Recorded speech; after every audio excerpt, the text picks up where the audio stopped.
इस वीडियो में हम लोग मैथ्स के कुछ प्रश्नों को सॉल्व करने वाले हैं जो आपके आने वाले किसी भी कॉम्पिटिटिव एग्जाम्स के लिए काफ़ी फायदेमंद होंगे। तो चलिए प्रश्नों को सॉल्व करते हैं। ए और बी की मासिक आय का अनुपात 11:13 है और उनके व्यय का अनुपात 9:11 है।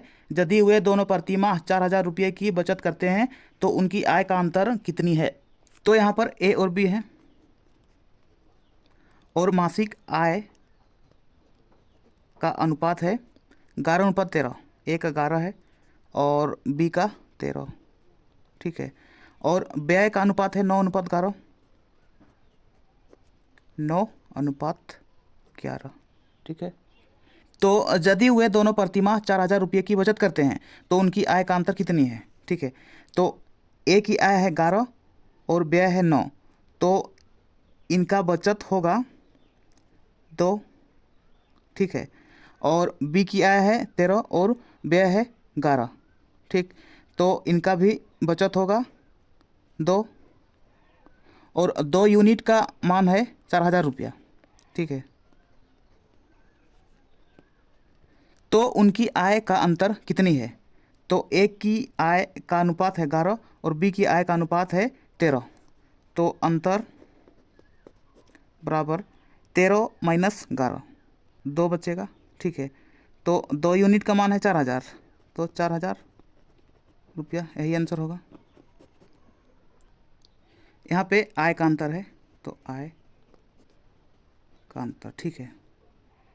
अगला प्रश्न में आते हैं। एक व्यक्ति ने एक वस्तु को 15% के लाभ पर बेचा। यदि उसने इसे 422 रुपया अधिक में बेचा होता तो उससे 17% का लाभ होता। वस्तु का क्रय मूल्य ज्ञात करें।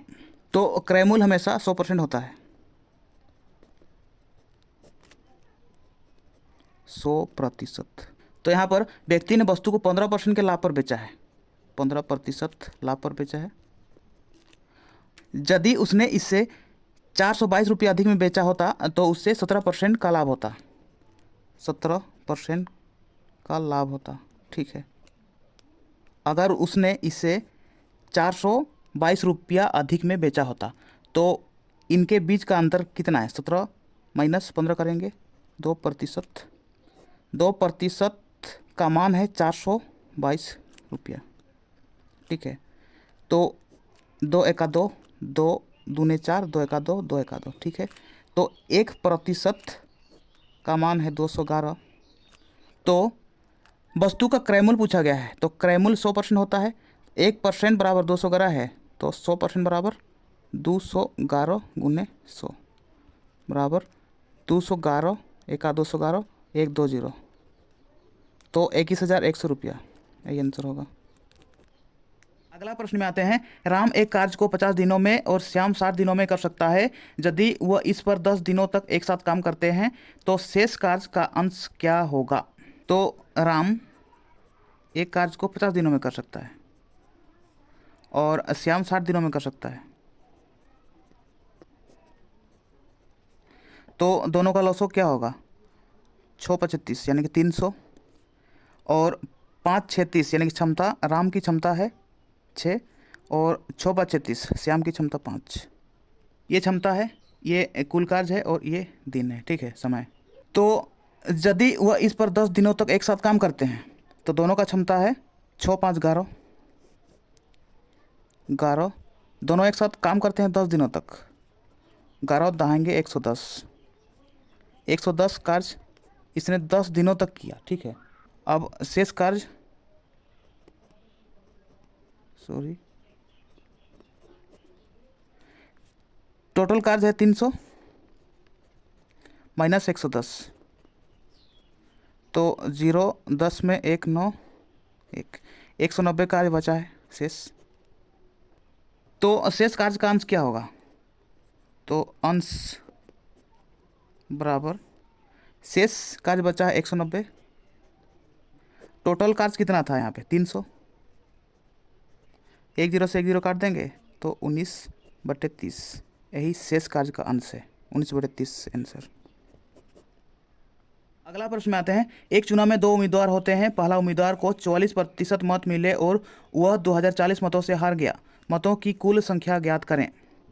तो यहाँ पे पहला उम्मीदवार को 44% मत मिला है और दूसरा उम्मीदवार को, अगर पहला उम्मीदवार को 44% मत मिला है तो दूसरा उम्मीदवार को 100 में से 44 माइनस करेंगे, ठीक है। 10 में 4 घटाएंगे 6, 9 में 4 घटाएंगे 5, यानी कि 56% मिला है दूसरा उम्मीदवार को। तो दोनों उम्मीदवारों के बीच का अंतर कितना है?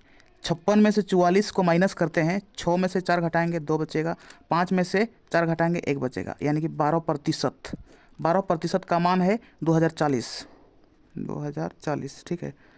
12 एका 12, 8 बचा यहाँ पे 4, 12 7 84, 0, ठीक। तो 1% का मान है 170। तो मतों की कुल संख्या ज्ञात करें। तो मतों की कुल संख्या है 100%, 100% बराबर 170 गुने 100 बराबर 17 एका 17, 1 2 3 0, यानी कि 17,000 मत, यही आंसर होगा। अगला प्रश्न में आते हैं, root under 6 plus root under 6 plus root under 6 plus dot dot का धनात्मक मान अज्ञात कीजिए। तो ऐसे प्रश्नों में यहाँ संख्या को देखना है, 6 है तो 6 का ऐसा गुणनखंड करना है जिनके बीच का अंतर 1 हो। जैसे 6 है तो 3 दूने 6, ठीक है। तो धनात्मक संख्या बड़ा वाला होता है और ऋणात्मक संख्या छोटा वाला। अगर प्लस है तो बड़ा वाला, यानी कि धनात्मक संख्या बराबर 3, यही आंसर होगा। अगला प्रश्न में आते हैं, दो संख्याओं को 44 से विभाजित करने पर प्राप्त शेषफल क्रमशः 11 और 38 हैं। यदि दोनों संख्याओं के योग को 44 से विभाजित किया जाए तो शेषफल क्या होगा?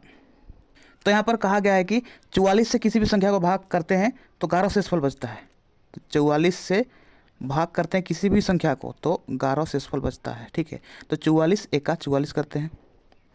यहाँ पे भाज्य कितना होना चाहिए कि 44 को माइनस करने पर 11 शेषफल बचे, ठीक है। तो इसके लिए 44 और 11 को जोड़ना पड़ेगा, ठीक है।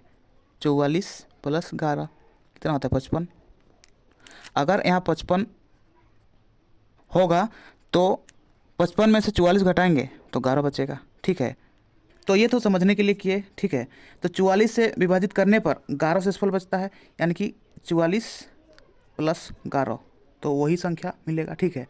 और 38 शेषफल बचता है तो 44 प्लस 38 करेंगे तो दूसरा संख्या मिलेगा, ठीक है। यदि दोनों संख्याओं के योग को 44 से विभाजित किया जाए तो शेषफल क्या होगा? तो दोनों संख्याओं के योग यानी कि बीच में प्लस करेंगे बटे 44 से भाग करेंगे, ठीक। 44 और 11 होता है 55 प्लस 44 और 33 लिखे हैं यहाँ पे 38 है, ठीक है। 8 लगाएंगे, 8 4 12 के 2 हासिल 1, 4 1 5 3 8 बट्टे 44, 5 2 7 5 8 13, 137 को 44 से भाग करना है, ठीक है।